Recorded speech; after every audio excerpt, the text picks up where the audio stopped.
Samantala, nagbigay ng pahayag si House Committee on Ways and Means Chairperson Miro Kimbo hinggil sa mga posibleng rason kung bakit lumalaganap ang illegal smuggling ng produktong pang-agrikultura. At kumuha naman tayo ng detalye mula kay Kate Renya. Live.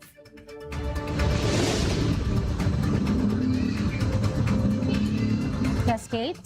Zay, ayon kay Chairperson ng Committee on Ways and Means Chairperson Miro Kimbo, na kontrolado umano ng mga malalaking sindikato ang talamak na gawaing ilegal na pagpupuslit ng mga produktong agrikultura tulad ng bigas at sibuyas.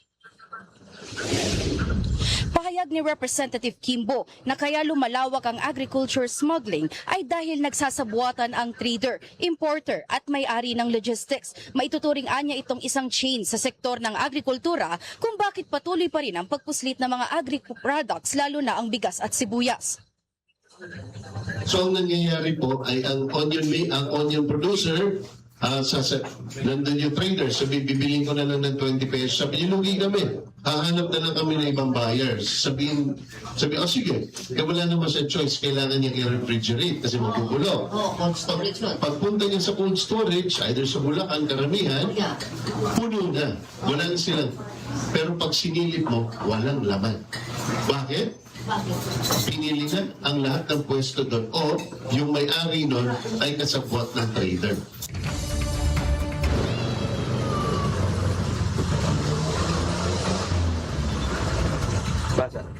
Saad pa ng mambabatas na mayroon ng nakahain na pending case sa Philippine Competition Commission sa ganitong illegal na gawain. Ipinabot din niya na nasa PCC ang mandato at desisyon sa mga aksyon na maaaring gawin laban sa mga illegal smugglers sa bansa. Malapit na rin anya na maglabas ang ahensya ng kanilang desisyon para ito'y masampulan, partikular sa onion smuggling.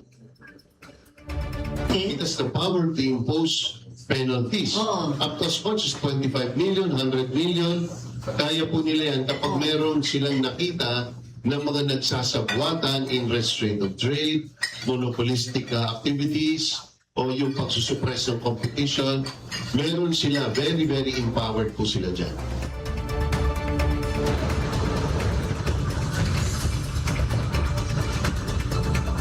Binigyan din ni Chairperson Kimbo na makikinabang ang mamamayan at magsasaka kapag natigil itong agricultural cartel sa sibuyas at susunod naman sa bentahan ng bigas.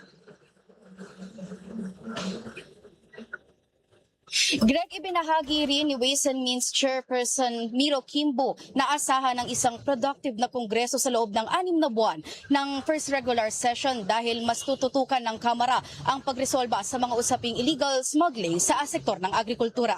Greg, Sai. Yes, Kate, meron na bang mga hakbang na ginagawa ang pamahalaan para matulungan pa natin ang mga magsasaka na makapag-produce ng mga agricultural products para sa mga consumer?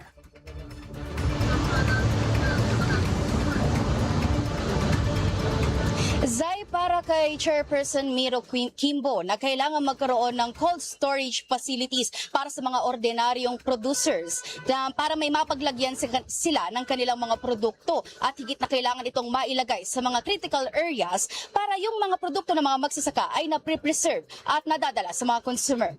Zay.